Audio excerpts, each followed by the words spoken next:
Magastos, nakakapagod at nakaka-stress talaga ang pag-settle sa Canada. Pero ito ay sulit na sulit dahil sa mabibigyan tayo ng isang magandang tsansa na ipaglaban ang permanent residence.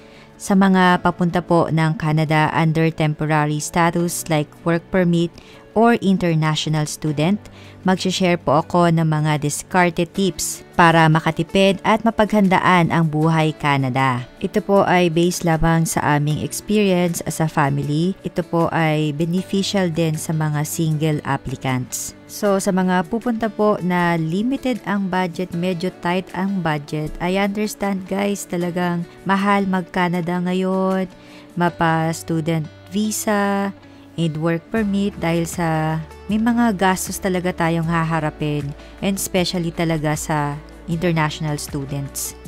Number 1, discarded tip, budget-friendly apartment. Mostly ang mga basement, condo ay mas lower ang rental fee.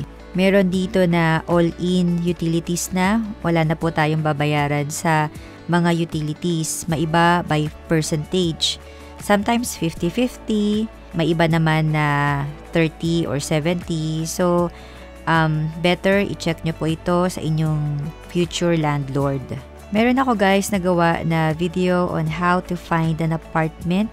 Pakibisita na lang po ang video na ito at malalaman din po ninyo ang presyo ng mga apartment. Kasi po basically marami ng klaseng apartment dito sa Canada and nagturo din ako kung paano i-navigate yung website na ito. Meron pa rin pong mga pros and cons and kung gusto po ninyong malaman ng mga ito, please feel free to watch this video.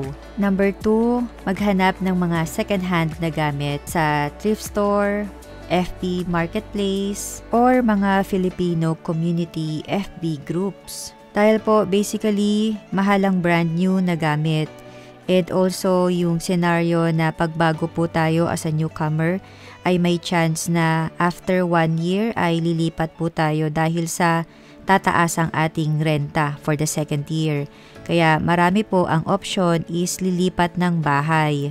And guys, pag lumipat ng bahay, yung mga gamit po natin, i-mindset na lang natin na hindi siya ganun na, alam niyo po yung maiingatan, kasi nga magpapalipat-lipat, katulad po ng mga lamesa, dining table, binabali po yung mga paa niyan.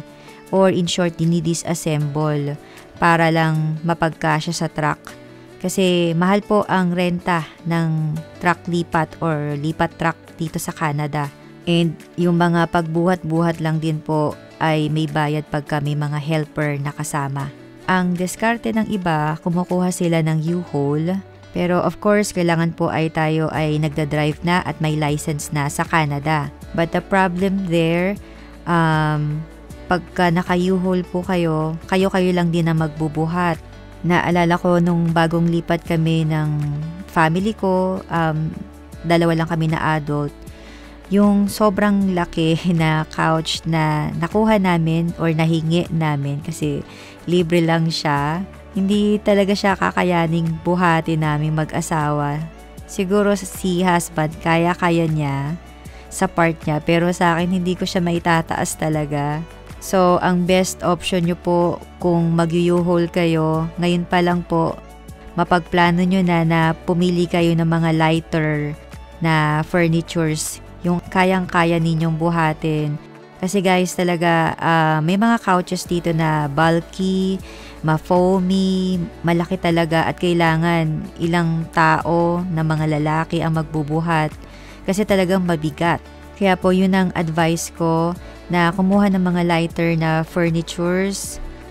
Naalala ko yung kapitbahay namin nung lumipat, binabali yung mga paa ng dining table niya, pinupukpok para lang matanggal sa pagkakawit yung mga paa ng dining table sa bilog. Imagine niyo na lang po kung medyo mahal ang pagkakabili niyo doon. Tapos yun, magaganon siya. Kaya para po sa akin, kung nagtitipid din, okay lang na magsettle muna sa mga second hand na mga gamit sa unang taon. Kasi po, ayun, yun ang scenario.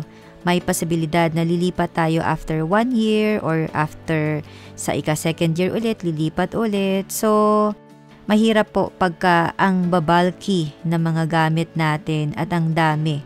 Dahil po, first of all, limited lang yung lipat truck and yung U-Haul naman, depende rin sa size. Mas mahal pagka mas malaki.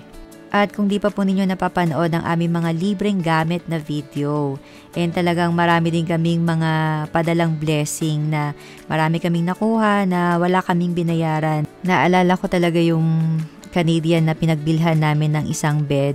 Tapos meron nga kaming sasakyan pero it turned out na hindi siya kasya doon. And naawa na lang yung Canadian tapos sabi niya na siya na lang yung magdi-deliver without any charge. So since may pick up naman siya, ayun, siya na yung nagdala talaga sa apartment namin. Third discarded tip about sa transportation. Kung wala po tayong na-prepare na pambili ng second hand or used car, ay pwede naman po pa rin na makatipid at mag-apply sa mga discounted for low-income earners. So, dito po sa Alberta, specifically sa Calgary, meron pong fair entry program wherein sobrang napapababa niya ang monthly pass kung hindi po siya discounted na sa $100 above. Pero pagka naka-discount, nasa $38 something yung babayaran lang monthly, which is $70. Maganda na pong pandagdag sa budget sa pagkain. And meron din pong mga food bank. Kami po personally, hindi namin na-try ito. Although yung aming kapitbahay na Pinoy sa unang apartment namin, nabanggit po ang patungkol sa food bank. Sinasabi niya nga yung area, saan kami pupunta. Pero po, ayun, hindi na namin sila trinay dahil sa kahit papano po ay nakakaraos naman din po tayo para na lang sa iba na talagang nangangailangan. Kaya ayun po, kung nagkataon po talaga na option nyo po yun, ayun, may option po para sa food bank. So, meron na doon mga prutas, gulay, karne, depende po sa available. Kasi dinodonate lang din po yun ng mga residents or the whole community. And isa talaga ito sa nagugustuhan ko sa Canada, yung pagiging compassionate and generosity. And still under the discarded tip number 3, patungkol sa transportation, kung meron naman po tayo po yun hanggang sa 3 bata, basta may seatbelt na corresponding sa bawat passenger kasi yun po yung law. So basically, kasyang-kasya na po iyon kung gusto nyo pong makatipid. Dahil din po aside from the payment ng sasakyan, magbabayad din po tayo ng car insurance, which is mostly ang gusto ng mga insurance company is bayaran ng one time for a year coverage yung insurance or car insurance. Probably may mga nagpapa-monthly pero usually talaga sa experience din namin ito yung na-encounter namin. Sa amin din po 1 year coverage and one time payment yung ginawa namin na bayad. And heads up guys, like kung sinasabi na mahal ang insurance, ang car insurance ng mga bagong dating dahil wala pa po tayong driving history sa Canada. Wala pang record. So, yung risk natin mataas pa, kaya mataas din ang insurance. And yung mga kapitbahay namin guys, sa unang apartment namin sa Calgary, karamihan doon nakasedan lang din. And kung yung province nyo po nasa city, parati naman may mga plow trucks na lilinis naman yung snow, na natatanggal naman yung snow. Ayun, hindi naman yung cases na mababalaho yung sasakyan. Kasi yung iba iniisip pagka yun nga, mas mataas ang sasakyan or mas malakas yung hatak pag malaki yung makina. Okay pag mga matitindi yung snow, which is true naman po. Pero kung nagtitipid tapos nasa city naman kayo, okay na yung sedan. Pero halimbawa, nasa Nunavut kayo, ayun, medyo challenging lang talaga ang mga road conditions doon. Baka nga nakaano pa sila yung studded winter tire. Naalala ko talaga sa amin, blessing na lang talaga na may summer tire tsaka winter tire. Pero hindi na namin nakuha yung summer tire. Naka-winter tire talaga siya sa buong taon niya sa amin. Pero yun, basically, ang ruta lang kasi ng sasakyan namin is sa school, which is like a 5-minute walk. Pero pagka nagsasakyan na 1 to 2 minutes, ayun, nandun na sa school.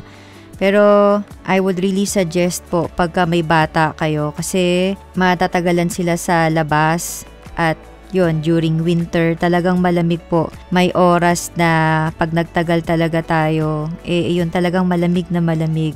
Talagang manginginig ka na. So, what if bata pa? So, yun, suggestion ko lang din po na mapaghandaan pagka may budget kung kasama ang mga bata, lalo na po.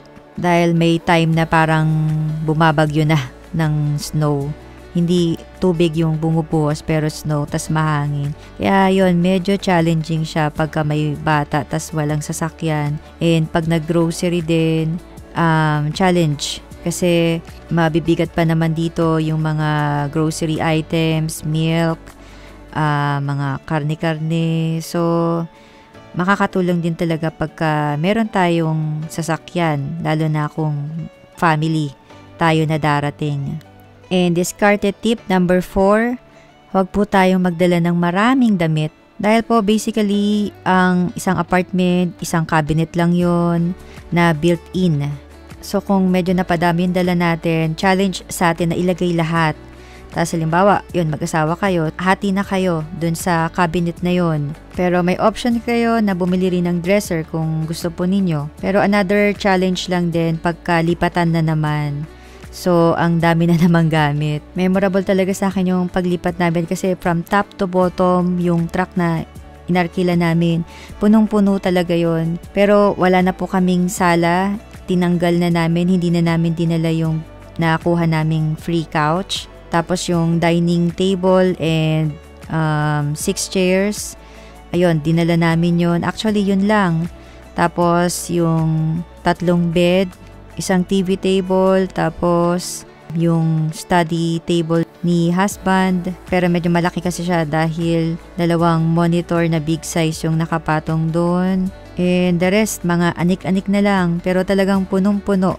Hindi pa po kasama or hindi talaga kasama po ang mga stove, gas stove, yun, fridge, washing machine. Wala nang mga ganun po dahil pag nag-apartment tayo sa Canada, kasama na po sa rerentahan natin. And basically, yung mga pwede lang naman natin talagang madala sa Pilipinas, yung mga pang-summer natin, which is bihira po ang summer dito sa Canada.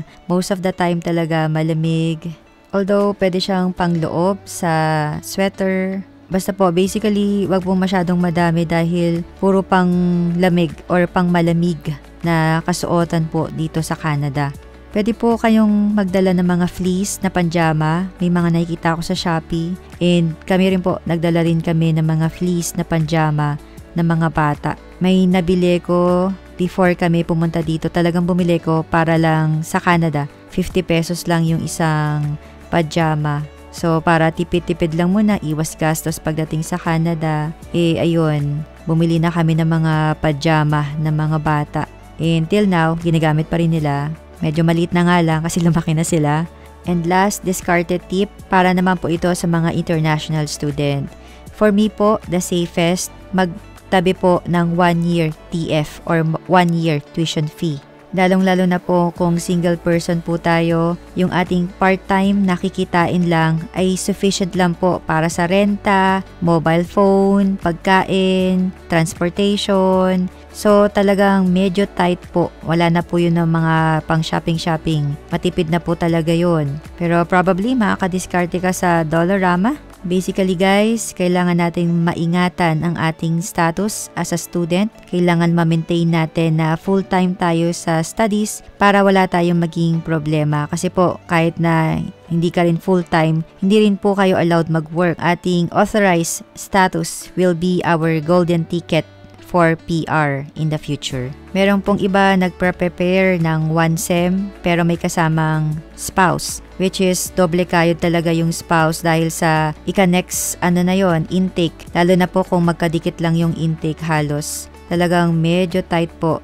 Si spouse pwede siya mag-work full-time and then meron pang part-time na tries or depende na lang sa araw-arawin din niya. Talagang honestly mahirap po pero yung iba nagagawa po, kaya naman. Pero guys, hindi siya madali. And another thing lang din is yung challenge ng paghanap ng work dahil po generally may iba na nakakuha agad ng work. Meron naman na nahihirapan na makahanap ng work after 3 months pa, 4 months pa, 6 months pa. Pero kung lagi po kayo magtatanong ng mga taga dito, basta po hindi mapili sa trabaho, ay makakahanap po ng trabaho. Basically, dito po yung mga cleaning job, construction, yun yung mga above the minimum rate. O kaya mga warehouse job. Mas mataas-taas po ang rate nun. And guys, personally ako ay nag-share ng aking payslip nung ako ay nagtatrabaho pa as a full-time. And kung makakatulong po sa inyong budgeting ang video na ito, just feel free to watch this video. And nag-share din ako ng mga tips kung paano tayo makakahanap ng trabaho. Sa mga bagong viewers po ng aming channel, please consider subscribing. Marami na po kaming nagawang mga informative videos dito. At kung meron po kayong mga follow-up question patungkol sa ating topic, just feel free to comment below. So ayun guys, kung nakatulong po ang ating video for today, please give me a thumbs up. Talagang malaking tulong po ito sa aming channel. Take care guys, I'll see you on my next video. Goodbye for now.